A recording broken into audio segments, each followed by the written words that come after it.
నమస్కారం. బతుకమ్మ సమాచారానికి స్వాగతం.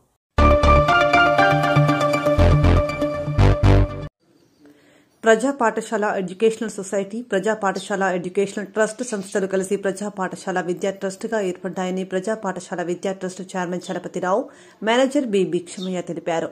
ఈ మేరకు సోమవారం గోదావరికని ప్రెస్ క్లబ్లో ఏర్పాటు చేసిన విలేకరుల సమావేశంలో వారు మాట్లాడుతూ ప్రజా పాఠశాల సొసైటీ ట్రస్ట్ సభ్యులలో ఏర్పడిన మనస్పర్ధలను, వివాదాలను పరస్పర సుదీర్ఘ చర్చల అనంతరం తొలగించుకున్నామని, ప్రజా పాఠశాలను ఐక్యంగా నిర్వహించాలని నిర్ణయించుకున్నామని తెలిపారు. ఇంతకుముందు సొసైటీగా ఉండేది.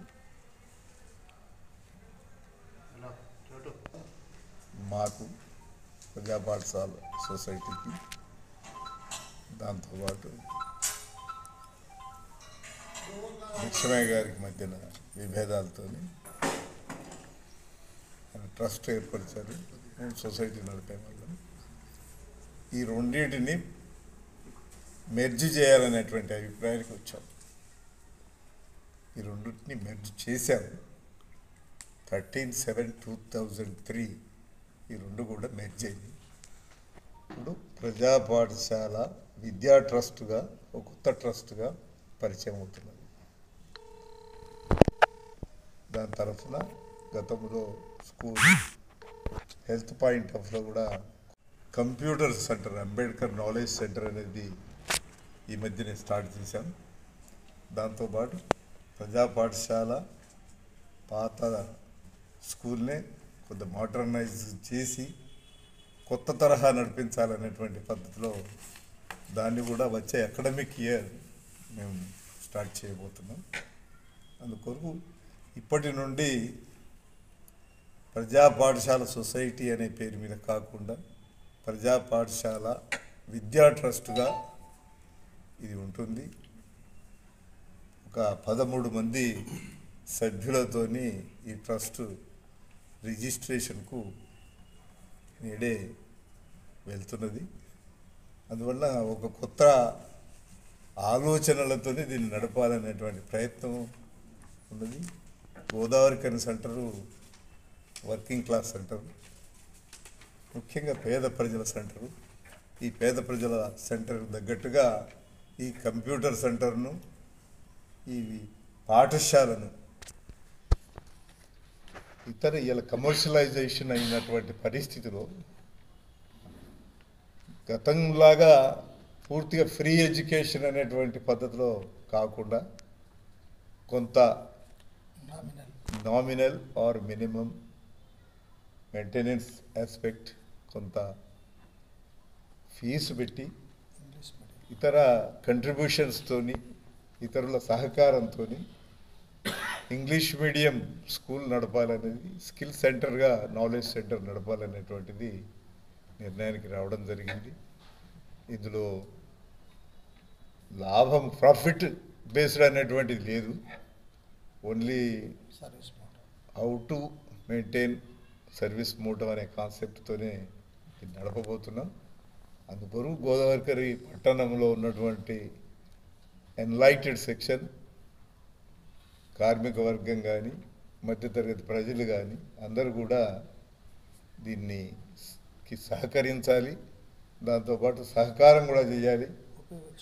దాంతోపాటు ఇక్కడ ఉన్నటువంటి డౌన్ ట్రోడన్, బిలో పావర్టీ లైన్ ఉన్నటువంటి ఒక క్రీమ్ లేనటువంటి వాళ్ళందరికీ కూడా సహకరించేటువంటి పద్ధతిలో మా ట్రస్ట్ను స్ట్రెంగ్తెన్ చేయడానికి అందరూ సహకరించాలనేటువంటిది కోరుతూ ఈ పరిచయగా దీన్ని ప్రెస్ కాన్ఫరెన్స్ ద్వారా మీ అందరి ద్వారా దీన్ని మరింత ఎఫెక్టివ్గా నడిపేటువంటి ప్రయత్నం చేస్తున్నాం. మీరందరూ సహకరించాలని జర్నలిస్టులుగా, మీడియాగా, ఎలక్ట్రానిక్ ప్రింట్ మీడియా మీ అందరికీ సహకారం అనేది మా ట్రస్ట్ కోరుతుంది. విద్యా ట్రస్ట్ నిర్వహించడంలో, నడపటంలో, నిర్వహణలో మేము ఐక్యంగా నిర్వహిస్తాం, ఐక్యంగా ఉన్నాం. ప్రజా పాఠశాలలో ఏర్పడినటువంటి సమస్యలన్నింటినీ సుదీర్ఘ చర్చల ద్వారా పరిష్కరించుకున్నాం. ఆ సందర్భంగా నడుస్తున్నటువంటి పరస్పర కేసులను ఉపసంహరించుకోవాలని తీర్మానించుకున్నాం. మేము రిజిస్టర్ అయినటువంటి సంస్థలైనటువంటి మా ప్రజా పాఠశాల ఎడ్యుకేషనల్ సొసైటీని కానీ ప్రజా పాఠశాల ఎడ్యుకేషనల్ ట్రస్ట్ని కానీ రద్దు చేసుకొని ప్రజా పాఠశాల విద్యా ట్రస్టును కొత్తగా రిజిస్టర్ చేయాలని తీర్మానించుకున్నాం. ఈ కొత్త ట్రస్ట్ పేరుతోటే ఆ రెండు సంస్థల పేర్లో ఉన్నటువంటి స్థిర చరాస్తులను బదిలీ చేయాలని నిర్ణయించుకున్నాం. ఆ విధంగా మీరందరికీ గుర్తుంటే లేదా ఇప్పటికి కూడా చరిత్రలో ఒక ట్రేడ్ యూనియన్ నాయకులు ఒక పాఠశాలను నిర్వహించేది భారతదేశంలో ఛత్తీస్గఢ్ శంకర్గువా నియోగి తర్వాత గోదావరిఖంలో మేమే అది పెట్టాం. ఆనాడు ఐఎఫ్టీ నాయకత్వంలో. ఈనాడు తిరిగి మళ్ళీ కార్మిక ఉద్యమంలో కార్మిక విప్లవ ఉద్యమాల్లో ఉండేటువంటి కొత్త ఒరవడిని మేము సృష్టిస్తున్నాం. తిట్టుకోకుండా, కొట్టుకోకుండా, చంపుకోకుండా, ఒకరిపై ఒకరు ముఖం చూసుకునేటువంటి ఆరోపణలు చేసుకోకుండా సుదీర్ఘకాలం చర్చించుకున్నాం. ప్రజాకోణం ప్రజలే మనకు. ఆ ప్రజల సేవ చేయాలనేటువంటి లక్ష్యమే మనకు ప్రధానం కనుక మనం ఐక్యం కావాలి అనేటువంటి ఆలోచనకు వచ్చి ఈ రాష్ట్ర లేక ఉమ్మడి రాష్ట్ర కార్మిక వర్గానికి ఒక ఐక్యత పిలుపును ఎలా చేయొచ్చో మేము నిరూపించాం ఇప్పుడు మీ ద్వారా. సో అందుకని మిత్రులందరినీ కోరేది ప్రజా పాఠశాల విద్యా ట్రస్ట్ సందర్శించండి. అంబేద్కర్ నాలెడ్జ్ సెంటర్లు ఇప్పటికే 15 సిస్టమ్స్ తోటి మేమేదో నడుస్తుందా ఎలా అని అనుకున్నాం. కానీ ప్రతిరోజు 10 మంది, 20 మంది, 30 మంది రోజు దరఖాస్తులు వస్తున్నాయి. ఒక రోజుకు మేము 120 మందికి ట్రైనింగ్ ఇవ్వచ్చు. ఒక రోజుకు మేము 15 సిస్టమ్స్తో 120 మందికి ట్రైనింగ్ ఇవ్వచ్చు. ఆ విధంగా ఈరోజు ఇంకా సమ్మర్ రేపు రాబోతూ ఉంది. ఇంకా ఎక్కువ మంది మా ఇన్స్టిట్యూట్లో జాయిన్ అవుతామని తెలియజేస్తున్నారు. అన్ని పాఠశాలలకు కూడా కోరుతున్నాం, మీ విద్యార్థులను మాకు పంపించండి. సమ్మర్ వస్తుంది, ఉత్తగా సమ్మర్ పిల్లలు ఆగబాగం అయిపోతారు. వద్దు, మేము ఫ్రీగా నేర్పిస్తాం, మేము కంప్యూటర్ బేసిక్స్ నేర్పిస్తాం, మా పాఠశాలకు పంపించండి. Already it has started. Last month నుంచి స్టార్ట్ అయింది. ఫస్ట్ బ్యాచ్ ఎగ్జామినేషన్ రేపే ఉంది. మేము సెంట్రల్ గవర్నమెంట్ రికగ్నైజ్ చేసినటువంటి స్కిల్ డెవలప్మెంట్ కార్పొరేషన్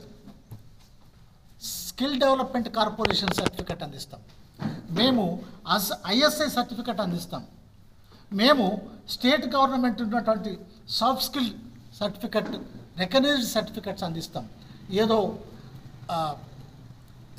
నువ్వు పీజీడీసీఏ చేసావు, నువ్వు డిటిపి చేసావు అని సర్టిఫికెట్ కాదు మేము ఇచ్చేది. అంతేకాదు, మా వీలున్న మేరకి ప్లేస్మెంట్స్ ఇప్పించడానికి కూడా ప్రయత్నం చేస్తాం. మా కంప్యూటర్లో శిక్షణ పొందినటువంటి విద్యార్థులకు హైదరాబాద్లో ప్లేస్మెంట్ ఇప్పించడానికి కూడా ప్రయత్నం చేస్తాం. సహకారం అంటే ఏం లేదు. మీ పిల్లల్ని మా బల్లో చేర్పించండి, వాళ్ళ భవిష్యత్ మా చేతిలో పెట్టండి. భావి పౌరులుగా, ప్రయోజకులుగా తీర్చిదిద్ది మీ చేతిలో పెడతాం.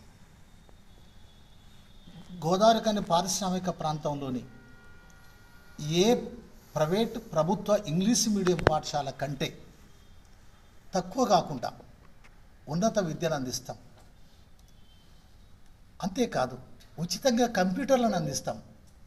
1వ తరగతి నుంచి 7వ తరగతి దాకా ప్రతి విద్యార్థికి కంప్యూటర్ శిక్షణ ఇస్తాం ఫ్రీగా. అత్యంత మినిమం ఫీజులతోటి ఆధునాతన సాంకేతిక పరిజ్ఞానాన్ని ఇస్తాం. ఎట్లా? ప్రతి స్కూలు డిజిటల్ క్లాస్ రూమ్ కాబోతా ఉంది. ఉమ్మడి కరీంనగర్ జిల్లాలోనే, ఒక రకంగా ఉత్తర తెలంగాణ జిల్లాల్లోనే బహుశా ఒక ఆదర్శవంతమైన పాఠశాలగా మాది ఉంటుందని మేము భావిస్తున్నాం. ఎందుకంటే ప్రతి క్లాస్ రూమ్ కూడా డిజిటల్ క్లాస్ రూమ్ అవుతుంది. ఆ విధంగా పిల్లలకు రైటింగ్, రీడింగ్ స్కిల్స్ మాత్రమే కాదు, visual skills, education will be with visuals so that they can learn a lot. ఎక్కువ నేర్చుకోవచ్చు, ఒక్కసారి గుర్తుపెట్టుకుంటే మర్చిపోకుండా ఉండొచ్చు. అందుకని ప్రతి క్లాస్ రూమ్ కూడా ఒక ప్రత్యేక క్లాస్ రూమ్గా మారిపోతూ ఉంది. దీనిని మేము ఒక పెద్ద సంస్థతో కొలాబరేట్ అవ్వడం ద్వారా సాధిస్తబోతున్నాం. మాకే అంత పెద్ద శక్తి లేదు కాబట్టి కేసీ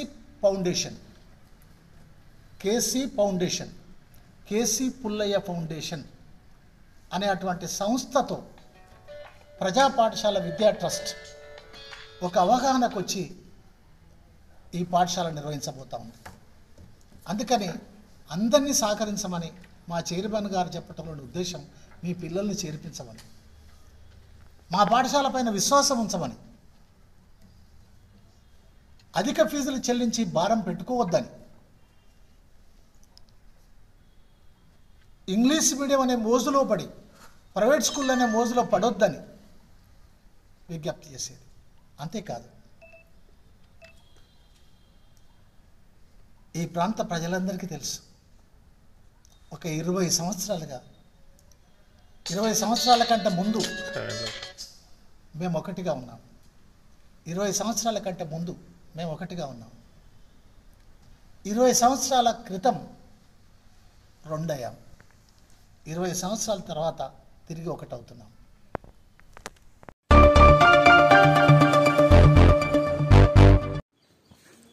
కొడిమ్యాల మండలం నల్గొండ నరసింహస్వామి కళ్యాణ మహోత్సవ జాతర ఈ నెల 20వ తారీఖు నుండి 25 వరకు జరిగింది.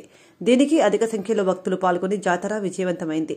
ఈ 5 రోజుల జాతరలో భాగంగా ఈ రోజు దేవుని హుండీ లెక్కింపు గురించి ఆలయ ఈవో అనూష గత సంవత్సరం కంటే 36,000 రూపాయలు అధికంగా వచ్చాయని వివరంగా వివరించారు.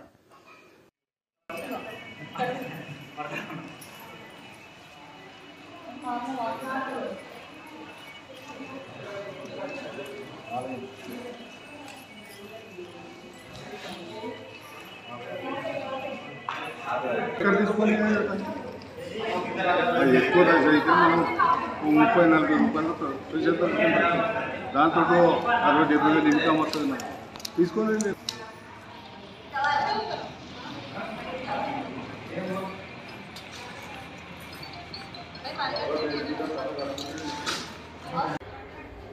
ఫిబ్రవరి 20 నుండి ఫిబ్రవరి 25 వరకు 5 రోజుల పాటు జరిగిన శ్రీ నల్లగొండ లక్ష్మీ నరసింహస్వామి బ్రహ్మోత్సవాల్లో భాగంగా ఈరోజు జాతర నోట్లు 9,56,650 రూపాయలు, కాయిన్స్ అన్ని రకాల కాయిన్స్ 10s నుండి మొదలు పెడితే 1 రూపీ వరకు 44,440 రూపాయలు. మొత్తంగా చూసుకున్నట్టయితే ఈ జాతరకి 10,01,090 రూపాయల నగదు స్వామివారి హుండీలో భక్తులు వేయడం జరిగింది.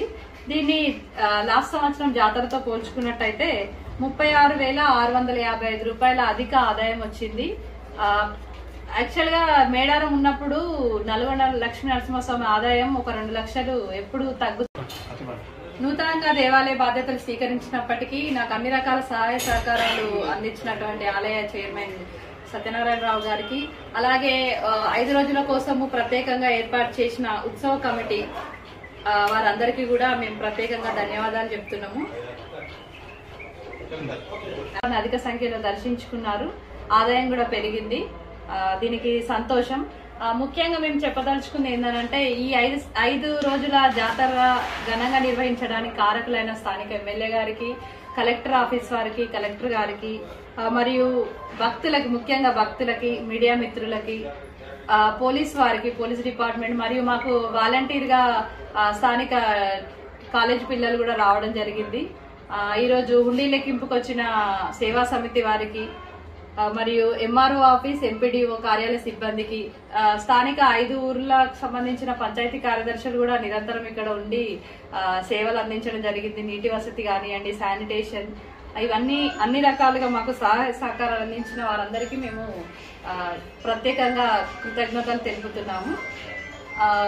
ప్రతి ఒక్కరు ఇందులో భాగమై ఈ జాతర విజయవంతం చేయడానికి సహకరించినందుకు అందరికీ సంతోషం.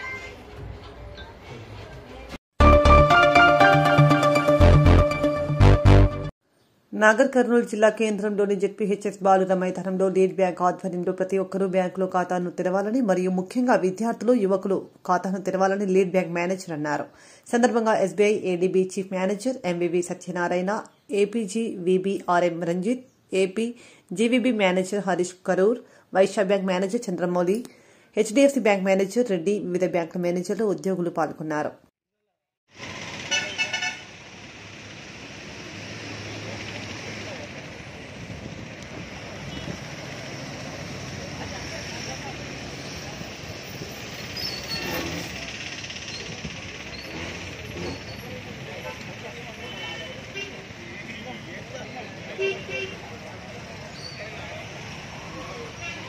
ఫైనాన్షియల్ లిటరసీ వీక్ ఇచ్చేసిన మన బ్యాంక్ సోదరులకు మరియు ఎస్బీఐ ఏజీఎం గారికి, చీఫ్ మేనేజర్ గారికి మరియు ఎల్డీఎం గారికి అండ్ అందరికీ గుడ్ మార్నింగ్ అండి. అంటే జనరల్గా ప్రతి సంవత్సరం ఉండే విధంగానే ఈ సంవత్సరం కూడా మనం ఫైనాన్షియల్ లిటరసీ వీక్ కండక్ట్ చేయడం జరుగుతుంది. సో అందులో భాగంగానే ఈరోజు ఈ 2K మారథాన్ ఒక ప్రోగ్రాంలో మనం అందరం పార్టిసిపేట్ చేయడం అండ్ దీని ముఖ్య ఉద్దేశం ఏదైతే మనం అవేర్నెస్ క్రియేట్ చేయాలని ఆర్బీఐ గైడ్లైన్స్ మనకు ఉన్నాయో, అంటే be smart and financially smart అన్న ఈ స్లోగన్ని అండ్ దాంతోపాటు మనం ఇక్కడ అంటే ఈసారి రిజర్వ్ బ్యాంక్ ఆఫ్ ఇండియా అంటే వీళ్ళ గైడ్లైన్స్ ప్రకారంగా మనం ఈసారి ఎక్స్టెన్సివ్గా స్టూడెంట్స్కి అకౌంట్స్ ఓపెన్ చేయడం, వాళ్ళకు ఫైనాన్షియల్ అవేర్నెస్ క్రియేట్ చేయడంలో మనం ముందుండి అన్ని కాలేజీల్లో కానీ స్కూళ్ళలో కానీ బిఎస్బిడి అకౌంట్స్ కానీ మనం అకౌంట్స్ ఓపెన్ చేసి అండ్ ఇది కంపౌండింగ్ ఎఫెక్ట్ ఎలా ఉంటుంది, సేవింగ్స్ హ్యాబిట్ ఇంకల్కేట్ చేసి వాళ్ళకు ఆ ఇంట్రెస్ట్ కంపౌండింగ్ అనేది ఎలా ఉంటుంది అనేది ఒకసారి మనం చూస్తే ఈ నేటి స్టూడెంట్స్ రేపొద్దున వాళ్ళకి ఈ ఫైనాన్షియల్గా ప్రతి ఒక్క ప్రోడక్ట్ గురించి అవగాహన ఉంటుంది. అండ్ అదేవిధంగా ఇది ఏదైతే ఇప్పుడు టెక్నికల్గా మనకు అన్ని అడ్వాన్స్మెంట్స్ వచ్చాయి, అంటే మన గూగుల్ పేలు, ఫోన్పేలు, ఇంటర్నెట్ బ్యాంకింగ్, మొబైల్ బ్యాంకింగ్ ఇలాంటి అన్నీ మనకు బ్యాంకులో అవైలబుల్గా ఉన్నాయి. సో దానికి కూడా ఆ విధమైన ఫ్రాడ్స్ కూడా ఎక్కువ అవుతున్నాయి కాబట్టి వాటి గురించి కూడా మనం సభ్య సమాజానికి అవేర్నెస్ క్రియేట్ చేయాల్సిన అవసరం ఉంది. కాబట్టి ఇలాంటి ప్రోగ్రామ్స్ మనం, ఎందుకంటే మనం అందరికీ తెలుసు, సో మన కస్టమర్లకు కూడా ఈ అవేర్నెస్ క్రియేట్ చేయడానికి ఇటువంటి కార్యక్రమాలు మంచిగా దోహదపడతాయి. కాబట్టి మనం ఈ ఫైనాన్షియల్ లిటరసీ వీక్ను మనం ఎక్స్టెన్సివ్గా ప్రజల్లోకి తీసుకెళ్లాల్సిన బాధ్యత మనందరి బ్యాంకర్ల మీద ఉంది. థ్యాంక్ యూ సార్ ఎల్డీఎం గారు, ఇలాంటి మంచి అవకాశం ఈరోజు అందరినీ గ్యాదర్ చేసి మరియు ఈ అవేర్నెస్ క్రియేట్ చేయడానికి మమ్మల్ని అందరినీ పార్టిసిపేట్ చేసి పదే కాల్ చేసి మమ్మల్ని అందరినీ గ్యాదర్ చేసినందుకు thank you one and thank you అందరు. We are celebrating Financial Literacy Week. Last year we have already celebrated this. Similarly, this year we are again celebrating this. And the theme of this Financial Week is be smart, make a financial decision smart and be smart. And on that we are having 3 more themes. One theme is saving. We have to inculcate a habit of saving in all the members, basically for kids and youngsters. And for that, we are inaugurating this campaign, Financial Literacy Week. In that, we will teach each and every student of Nagar Karnool district that how to start saving. Because we will teach them that the importance of compounding also. If you are having 10,000 rupees in your pocket, after 10 years, that 10,000 will be only 10,000. But if you are keeping that money in the bank, that 10,000 will become 20,000. That is the power of the compounding.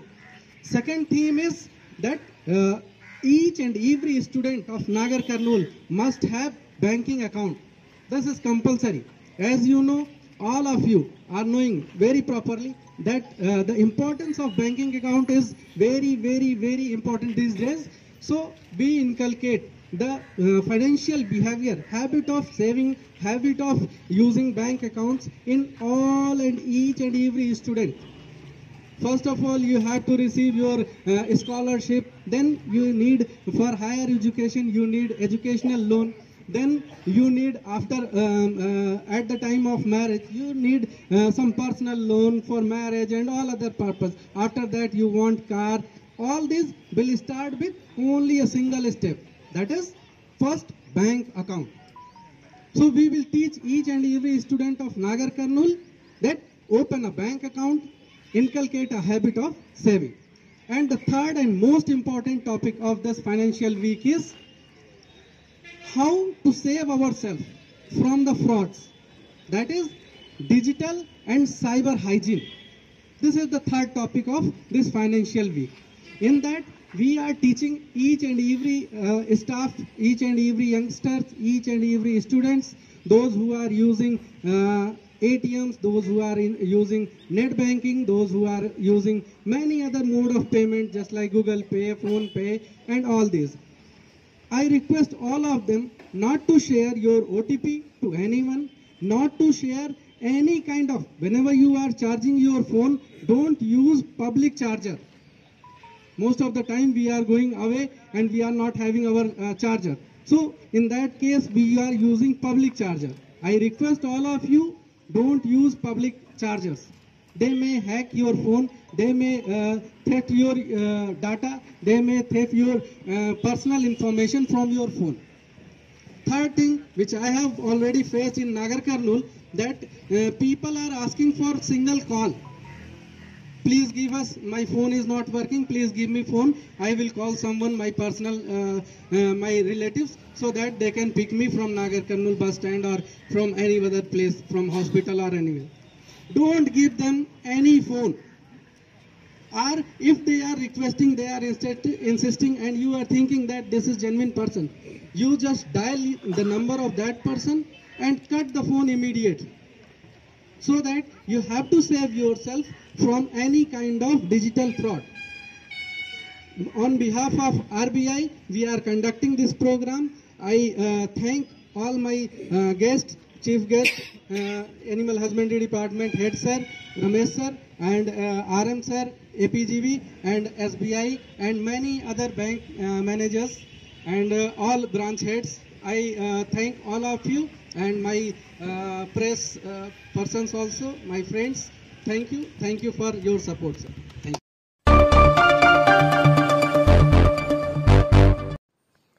Peddapalli జిల్లా గోదావరిఖనిలో 4 రోజుల పాటు జరిగిన సమ్మక్క సారలమ్మ జాతర ద్వారా జాతర కమిటీకి 48,88,669 రూపాయలు సమకూరాయని జాతర committee chairman Pinnenti Srinivasa Reddy, EO Kantha Reddy వెల్లడించారు. గోదావరిఖని ప్రెస్ క్లబ్లో మంగళవారం ఏర్పాటు చేసిన విలేకరుల సమావేశంలో వారు మాట్లాడుతూ గోదావరిఖనిలోని గోదావరి బ్రిడ్జి వద్ద 4 రోజుల పాటు జాతర వేడుకలు బ్రహ్మాండంగా జరిగాయని, జిల్లా కలెక్టర్ ముజమిల్ ఖాన్, రామగుండం ఎమ్మెల్యే మక్కాన్ సింగ్ రాజ్ ఠాకూర్ ఎప్పటికప్పుడు సింగరేణి కార్పొరేషన్, ఎన్టీపీసీ, ఆర్ఎఫ్సీఎల్ సంస్థలను సమన్వయం చేస్తూ జాతరలో భక్తులకు ఎలాంటి ఇబ్బందులు కలగకుండా చూసుకున్నారని తెలిపారు. గౌరవ కలెక్టర్ గారు, గౌరవ ఎమ్మెల్యే మక్కాన్ సింగ్ రాజ్ ఠాకూర్ గారు ప్రత్యేక చొరవ తీసుకొని కోఆర్డినేషన్ మీటింగ్ పెట్టి సింగరేణి యాజమాన్యాన్ని, ఎన్టీపీసీ యాజమాన్యాన్ని, ఆర్ఎఫ్సిఎల్, నగరపాలక సంస్థ అయినటువంటి 4 సంస్థలను ఏకీకృతం చేసి ఒక్క స్టేజ్ మీదకి పట్టుకొచ్చి జాతరకు అవసరమైన, అంటే మేము కోరిన మినిట్స్ ప్రకారం ఏమేం పనులు చేయాలి, ఎవరే చేయాలనే దాని మీద మేము ఒక మినిట్స్ కాపీ తయారు చేసి పెట్టడం జరిగింది. దానిని కోఆర్డినేషన్ మీటింగ్లో ఎవరెవరు ఏం పని చేయాలనేది గౌరవ ఎమ్మెల్యే గారు ప్రత్యేక చొరవ తీసుకొని వారికి మీరు తప్పనిసరి పనిచేయాలి, ఈ జాతర నడవాలి, మంచి పేరు రావాలంటే ఇవి అన్నీ చేయాలని గట్టిగా వారు చెప్పడం జరిగింది. వారు గట్టిగా చెప్పడం మూలంగా సింగరేణి యాజమాన్యం 80% బాధ్యత తీసుకొని చాలా వరకు పని సింగరేణి యాజమాన్యం చేయడం జరిగింది. అలాగే ఎన్టీపీసీ యాజమాన్యం కూడా ఒక 20 లక్షల సపోర్టు చేసింది. అది త్రూ మున్సిపల్ కార్పొరేషన్ వాళ్ళకి ఇచ్చి పెయింటింగ్ కానీ అది వారు సాయం చేయడం జరిగింది. అలాగే ఆర్ఎఫ్సిఎల్ వాళ్ళ బడ్జెట్ ఇంకా రాలేదు కాబట్టి మేము 2 పర్మనెంట్ షెడ్స్ తప్పకుండా మీకు మా బడ్జెట్ శాంక్షన్ కాగానే 2 పర్మనెంట్ షెడ్ కట్టిస్తామని అన్నారు. మన జాతర కమిటీ తరఫున, ఎండోమెంట్ తరఫున ఒక పర్మనెంట్ స్ట్రక్చర్ రేకుల షెడ్ తయారు చేయడం జరిగింది. ఎందుకంటే అది పర్మనెంట్గా ఆడ వాచ్మెన్ పెట్టి భక్తులకు సౌకర్యం కల్పించాలి లేదా క్లీన్గా ఉండాలనేది ఉద్దేశం ఈసారి ఉంది. కాబట్టి ఎమ్మెల్యే గారు కూడా ప్రత్యేకంగా దాని మీద దృష్టి పెట్టిండ్రు. అదొక పర్యాటక కేంద్రం చేయాలని వారు భావనతో ఉన్నారు. ఆ ఏరియాను మొత్తం పూర్తిగా సింగరేణి యాజమాన్యం సర్వే చేసింది. అది లెవెల్ చేయాలంటే ఎంత మట్టి పడుతుంది ఏంటి అనేది, వాళ్ళు గద్దెలు లేపాలంటే ఏం చేయాలి, ఇదంతా పూర్తిగా గద్దెలతో సహా అన్నీ సర్వే చేయడం జరిగింది ఎమ్మెల్యే గారి ఆదేశం మేరకు. కాబట్టి అది బహుశా శివరాత్రి తర్వాత ఏమైనా మళ్ళీ మేము కలవడమా, వారే పిలిచి ఏమైనా ఆదేశిస్తారా చూడాలి. అది మాత్రం అవుతుందని అనుకుంటున్నాం. ఒక సంవత్సరం లోపల అది ఒక పర్యాటక కేంద్రంగా తీర్చిదిద్దుతారని ఆశాభావంతో ఉన్నాం మేమైతే. ఈసారి జరిగిన జాతరకు ఎప్పుడూ లేని విధంగా అన్ని సకల సౌకర్యాలు కల్పించడం జరిగింది. ముఖ్యంగా క్లీనింగ్ మొదటిది, ఆ తర్వాత లైటింగ్, మంచినీటి సౌకర్యం, పారిశుద్ధ్యం, ఈ 4 మీద ప్రత్యేక దృష్టి పెట్టడం జరిగింది. మరుగుదొడ్లు, స్త్రీలకు బట్టలు మార్చుకోవడానికి మనం పోయినసారి జాతరకు ఒక బట్టలు కట్టుకోవడానికి ఒక షెడ్డుని అది బిల్డింగ్ నిర్మాణం చేయడం జరిగింది. అందులో 10 రూమ్స్ ఉంటాయి. దాన్ని ఈసారి టైల్స్ వేసి సుందరంగా తీర్చిదిద్దడం జరిగింది. అది కాకుండా 30s తోటి ఒక 5 షెడ్స్ నిర్మాణం చేయడం జరిగింది. ఈసారి ఎలాంటి ఇబ్బంది లేకుండా ఎక్కడోళ్ళు అక్కడ స్త్రీలు బట్టలు మార్చుకోవడానికి చాలా సౌకర్యం ఏర్పడ్డది. అంతే భక్తులు కూడా చాలా సంతోషం వ్యక్తం చేస్తూ పోయింది ఈసారి. కాబట్టి ఈసారి సహకరించిన గౌరవ ఎమ్మెల్యే మక్కాన్ సింగ్ రాజ్ ఠాకూర్ గారికి, అలాగే గౌరవ కలెక్టర్ గారికి, డిప్యూటీ కలెక్టర్ గారికి, అడిషనల్ కలెక్టర్ గారికి, నగర మేయర్ బెంగి అనిల్ కుమార్ గారికి, డిప్యూటీ మేయర్ అభిషేక్ గారికి, కమిషనర్ రమేష్ శ్రీకాంత్ గారికి, అలాగే సహకరించిన సిబ్బందికి, సింగరేణి జనరల్ మేనేజర్ శ్రీనివాస్ గారికి, E&M అండ్ ఎలక్ట్రికల్ ఏజిఎంలు, ఈఈలు, సూపర్వైజర్సు ప్రతి ఒక్కరూ ఈసారి ఎందుకు జాతరలనే ఉండి పని చేయించడం జరిగింది. అందుమూలంగా జాతర సవ్యంగా జరిగి సజావుగా జరిగింది, చాలా బ్రహ్మాండంగా జరిగింది. కాబట్టి ప్రతి ఒక్కరికి పేరు పేరున మా జాతర కమిటీ తరఫున హృదయపూర్వక నమస్కారాలు తెలియజేసుకుంటున్నాం. అలాగే భక్తులు కూడా ఈసారి ఏం చీమగుట్టిన వార్త కూడా ఇక్కడ రాలేదు. వారికి కూడా భక్తులందరూ కూడా నా హృదయపూర్వక నమస్కారాలు తెలియజేసుకుంటున్నాం. ప్రింట్ మీడియా, ఎలక్ట్రానిక్ మీడియా ప్రతి ఒక్కరు కూడా మొదటి నుంచి చేస్తున్న పనిని ప్రజల్లోకి తీసుకెళ్ళడం జరిగింది. దానిని గమనించి భక్తులు ఈసారి ప్రశాంతంగా వచ్చి వెళ్ళిపోవడం జరిగింది. కాబట్టి ప్రింట్ మీడియా కానీ ఎలక్ట్రానిక్ మీడియాకు ప్రత్యేకించి మేము జాతర కమిటీ ఎండోమెంట్ తరఫున ప్రత్యేక ధన్యవాదాలు తెలియజేసుకుంటున్నాం.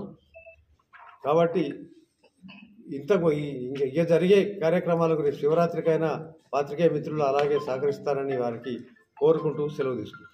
సమ్మక్క సారలమ్మ జాతర 2024 సంవత్సరం జనగామ గోదావరిఖని విద్య అందు గత 4-5 రోజుల నుండి ప్రత్యేకంగా అన్ని మన గౌరవ శాసనసభ్యులు, అలాగే పెద్దపల్లి జిల్లా కలెక్టర్ గారు, అడిషనల్ కలెక్టర్ గారు, మన డిప్యూటీ కలెక్టర్ గారు, మున్సిపల్ కమిషనర్ గారు, మేయర్ గారు అందరి సహాయ సహకారాలతో ఇట్టి జాతర మన సమ్మక్క సారలమ్మ జాతరను అత్యంత వైభవంగా నిర్వహించుకోవాలని మొదటగా కలెక్టర్ గారి దగ్గర కలెక్టర్ ఆఫీస్లో కోఆర్డినేషన్ మీటింగ్ ఏర్పాటు చేయడం జరిగింది. తదనంతరం గౌరవ శాసనసభ్యులు గారు మక్కాన్ సింగ్ రాజ్ ఠాకూర్ గారి సార్ ఆధ్వర్యంలో మన మున్సిపల్ ఆఫీస్లో ఏర్పాటు చేసుకోవడం జరిగింది. అలాగే గద్దెల వద్ద కూడా 2 సార్లు సారు మన శాసనసభ్యులు గారి ఆధ్వర్యంలో ఏర్పాటు చేసుకొని భక్తులకు ఎలాంటి అసౌకర్యం ఉండకూడదు అని అన్నీ మన స్వచ్ఛంద మన సింగరేణి కానీ, ఎన్టీపీసీ కానీ, ఆర్ఎఫ్సిఎల్ కానీ, అలాగే మున్సిపల్ శాఖ వారి ఇతర డిపార్ట్మెంట్లు, ఎలక్ట్రిసిటీ డిపార్ట్మెంటు, వైద్య, తర్వాత ఆర్టీసీ వారు, విద్యుత్తు, అన్ని డిపార్ట్మెంట్ల సహకారంతో అన్ని శాఖల అధికారులను పిలిపించుకొని అన్నీ ఇలా చేయాలని ఆదేశించడం జరిగింది. ఎలాంటి ఇబ్బంది లేకుండా అన్ని ఏర్పాట్లు చేసుకొని అత్యంత వైభవంగా ఇటు జాతర నిర్వహించుకోవడం జరిగింది. ఇటు అమ్మవార్ల మొక్కుబడులు చెల్లించిన దర్శనానికి సుమారు 4 నుంచి 5 లక్షల వరకు భక్తులు హాజరైందని మేము అనుకుంటున్నాము. ఇటు జాతర మహోత్సవంలో మన అమ్మవారి మొక్కుబడులు అటువంటి నిన్ననే మన సారలమ్మ దేవాలయం దగ్గర మొక్కుబడులు ఉండీలు మన విప్పి లెక్కించుకోవడం జరిగింది. ఇటు ఉండీల ఆదాయము మన 29,44,489 రూపాయలు రావడం జరిగింది. అలాగే ఈ ఉండి ధర 2,160 రూపాయలు రావడం జరిగింది. మన జాతరకు సంబంధించి మొదటగా వేలము నిర్వహించగా దానికి సంబంధించి 13,84,350 రూపాయలు రావడం జరిగింది. అలాగే టికెట్ల ద్వారా మన కేశఖండనము, ప్రత్యేక దర్శనము ద్వారా 5,57,670 రూపాయలు రావడం జరిగింది. మనం టోటల్గా మొత్తం జాతర ఆదాయము ఈ సంవత్సరం 48,88,669 రూపాయలు టోటల్గా రావడం జరిగింది. గత సంవత్సరం కంటే 1,01,160 రూపాయలు అధికంగా రావడం జరిగింది. ఇటు జాతరకు సంబంధించి ప్రతి ఒక్కరూ అన్ని డిపార్ట్మెంట్లు, అలాగే సింగరేణి కానీ, ఎన్టీపీసీ కానీ, ఇతర సంస్థలు, అన్ని శాఖల సిబ్బందులు, అధికారులు, అలాగే ఎలక్ట్రానిక్ మీడియా, ప్రింట్ మీడియా అందరూ సహకరించి ఇటు జాతరను విజయవంతం చేయడం జరిగింది. ఇటు జాతర విజయవంతం అయిన దానికి ప్రత్యేకించి మా కమిటీ తరఫున, చైర్మన్ గారు, మా కమిటీ తరఫున, దేవాదాయ శాఖ తరఫున మేము ప్రత్యేకంగా ధన్యవాదాలు అందరికీ తెలియజేసుకోవడం జరుగుతుంది.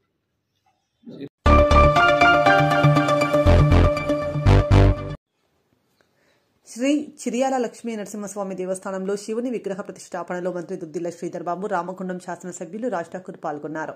హైదరాబాద్ చిర్యాలలో సోమవారం శ్రీ చిర్యాల లక్ష్మీ నరసింహస్వామి దేవస్థానంలో శివుని విగ్రహ ప్రతిష్టాపనలో పాల్గొన్న ఐటీ పరిశ్రమల శాసనసభ వ్యవహారాల శాఖ మంత్రి దుద్దిళ్ల శ్రీధర్ బాబు, రామగుండం నియోజకవర్గ శాసనసభ్యులు రాజ్ ఠాకూర్ మకాన్ సింగ్ ప్రత్యేక పూజలను నిర్వహించారు.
నీలాం దేవేగం శరణమహం ప్రపద్యే సుదరసిదరసే శంభో దివో ధరుణప్రదవ్య అస్కేశానాదిగత విష్ణుపత్ని విశ్వస్య దర్శయంతి సుభవతి శివాన అస్పత్కారపక్షానం సర్వవ్యాధి నివారణం.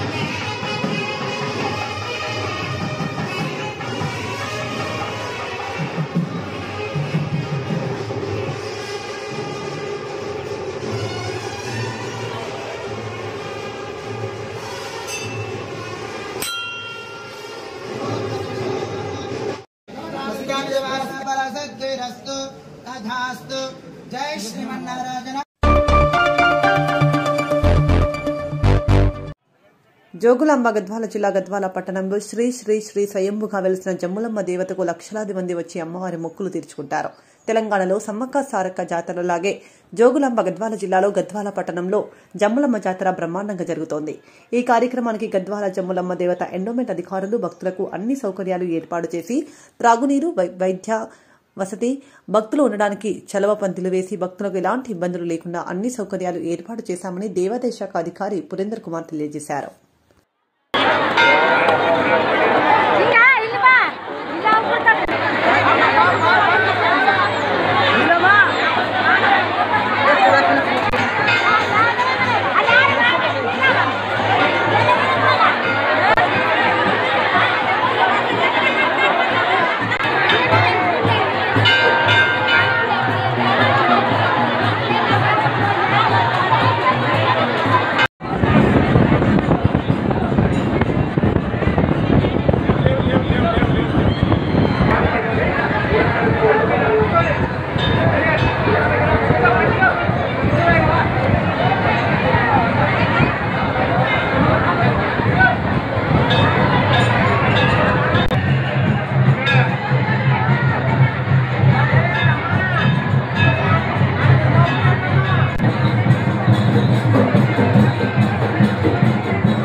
శ్రీ జములమ్మ పరశురామ స్వామి దేవస్థానం నడిగడ్డ ఇరవేలుపైనటువంటి శ్రీ జములమ్మ పరశురామ స్వామి దేవస్థానం బ్రహ్మోత్సవాలు మొన్న పౌర్ణమి రోజు నుంచి ప్రారంభమై అంతకుముందు మంగళవారం 20వ తేదీన అమ్మవారి పుట్టినటువంటి గుళ్ళంపట నుంచి తీసుకురావడం జరిగింది.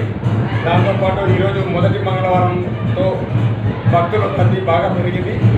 ఈ భక్తుల రద్దీ దృష్టిలో ఉంచుకొని అన్ని రకాల ఏర్పాట్లు కూడా చేయడం జరిగింది. ముఖ్యంగా చలవ మందిర్లు, క్యూ లైన్స్ మరియు మంచినీటి వసతి ఇవన్నీ కూడా ఏర్పాటు చేయడం జరిగింది. భక్తులకు ఎలాంటి ఇబ్బందులు లేకుండా ఇంకొకటి రోడ్డు కూడా ఏర్పాటు చేసి భక్తులు తిరిగిపోయేటప్పటికీ ఆ రోడ్డు 30 ఫీట్లతో రోడ్డు మెయిన్ రోడ్డు దాకా కనెక్టివిటీ ఏర్పాటు చేయడం జరిగింది. భక్తులు నిదానంగా అమ్మవారి దర్శనం చేసుకుని వెళ్ళవలసిందిగా కోరుతున్నాం. అంతేకాకుండా ఇంకా దాదాపుగా ఇంకొక 15 వారాల పాటు ఈ మంగళవారాల పాటు ఉత్సవం ఇలాగే కొనసాగుతుంది. దాదాపు ఇప్పటికే 10,000 మంది నుంచి 15,000 మంది దర్శించుకున్నారు. సాయంత్రం దాకా 25 నుంచి 30,000 మంది దర్శించుకుంటారని అంచనా వేశాము. అందుకు ఇక్కడ పోలీసు వారి బందోబస్తు కానివ్వండి, ఇక్కడ మరి ఆరోగ్య శాఖ వారు కానివ్వండి, ఇక ఎక్సైజ్ డిపార్ట్మెంట్ కానివ్వండి, అందరూ కూడా చక్కగా పనిచేస్తూ భక్తులకు అన్ని సౌకర్యాలు కల్పిస్తూ ఉన్నారు. అందుకని భక్తులు నిదానంగా దర్శనం చేసుకున్న అమ్మవారి కృపకు పాత్ర కావాలని చెప్పి కోరుతాం.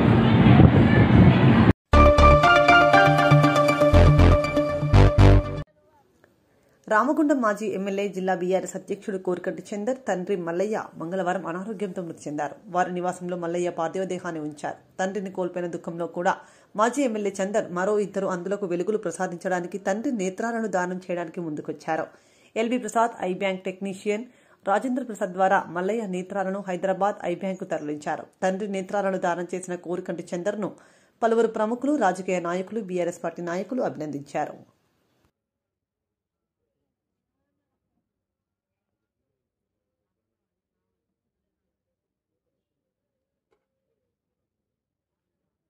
ప్లీజ్ అందరు కొద్దిగా ఎంగా జరగండి సార్, ప్లీజ్ కొద్దిగా ఎంగా జరగండి, ఒక 5 నిమిషాలు ఎంగా జరగండి సార్. సార్ ప్లీజ్ కొద్దిగా 5 నిమిషాలు ఎంగా జరగండి.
ప్లీజ్ అందరు కొద్దిగా ఇంకా జరగండి సార్, ప్లీజ్ కొద్దిగా ఇంకా జరగండి, ఒక 5 నిమిషాలు ఇంకా జరగండి సార్. సార్ ప్లీజ్ కొద్దిగా 5 నిమిషాలు ఇంకా జరగండి.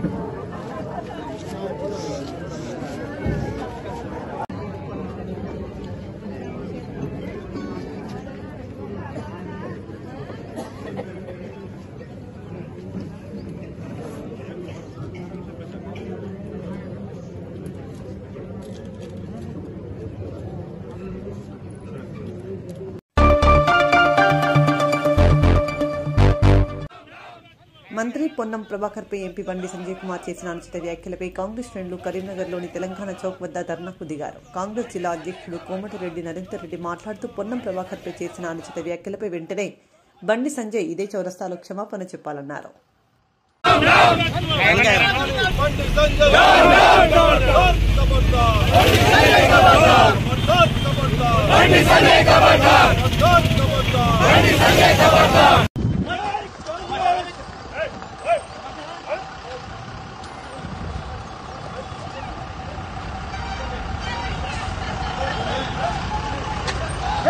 నీకు చేతనైతే నువ్వు రమ్మని చెప్తా ఉన్నాం.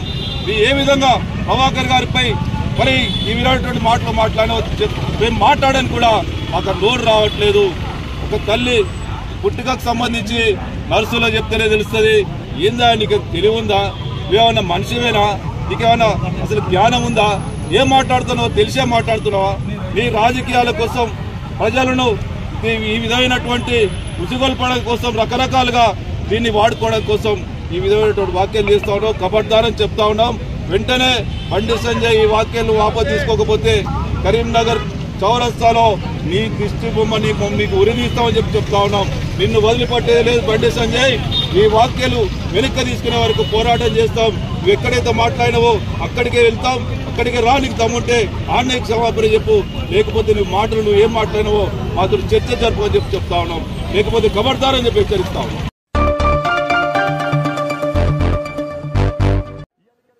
పొన్నం ప్రభాకర్ తల్లికి పాదాభివందనం చేస్తున్న అమ్మ, నేను నిన్ను కించపరిచే ఒక్క మాట కూడా అనలేదు. మా అమ్మలాగే మీరు కూడా నిండు నూరేళ్లు ఆయురారోగ్యాలతో జీవించాలి.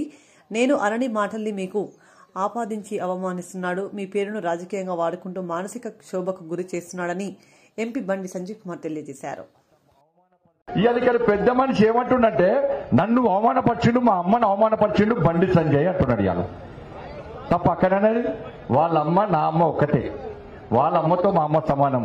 వాళ్ళ అమ్మ అంటే ఎంత ప్రేమ గౌరవం అభిమానమో మా అమ్మ అంటే కూడా నాకు ప్రేమ అభిమాన గౌరవం. వాళ్ళమ్మ మా అమ్మ ఇద్దరు సమానమే. అట్లా అవమానపరిచేటువంటి వ్యాఖ్యలు వాళ్ళకి వస్తే సంస్కార హీనులు వాళ్ళు.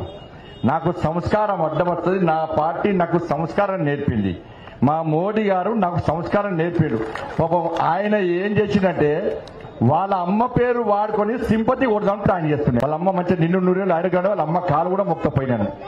వాళ్ళ అమ్మ కాలు మొక్త, మా అమ్మ వాళ్ళమ్మ ఇద్దరు మంచోళ్ళు. మా అమ్మతో వాళ్ళ అమ్మ సమానం. వాళ్ళ అమ్మను అవమానపరిస్తే ఎట్టి బస్సులో ఎవ్వరిని క్షమించం. వాళ్ళ అమ్మ చాలా మంచిది. ఇంకా 100 ఏళ్ళు అన్న తల్లి చాలా నిండు నూరేళ్ళు ఆరోగ్యాలతో ఉండాలి. వాళ్ళ నాన్న పైన స్వర్గం నుండి బాధపడతాడు. నా భార్య పేరు చెప్పుకొని వాళ్ళ అమ్మ పేరు చెప్పుకొని ఇట్లా రాజకీయం చేస్తాడా అని చెప్పి పైన వాళ్ళ నాన్న ఎంత బాధపడుతుండో ఏమో అన్న. ఏదో ఇలా భూతత్వంలో చూపట్టి మేము ఏమనకున్నా మళ్ళా చెప్తున్నా, అందరూ తల్లులు కూడా నా తల్లితో సమానం. అందరు తల్లులు కూడా నా తల్లితో సమానం. వాళ్ళ తల్లిని అవమానించినట్టయితే నేను నా తల్లిని కూడా అవమానించినట్టే. అటువంటి చెడు ఉద్దేశాలు మీకు ఆపాదించుకొని మీ తల్లినే ఇవాళ వివాదాస్పదంలోకి లాగి ఆయమను అవమానపరుస్తున్నా, ఆయమను క్షోభకు గురి చేసే విధంగా వివరిస్తున్న వ్యక్తులు ఇవాళ మీరు.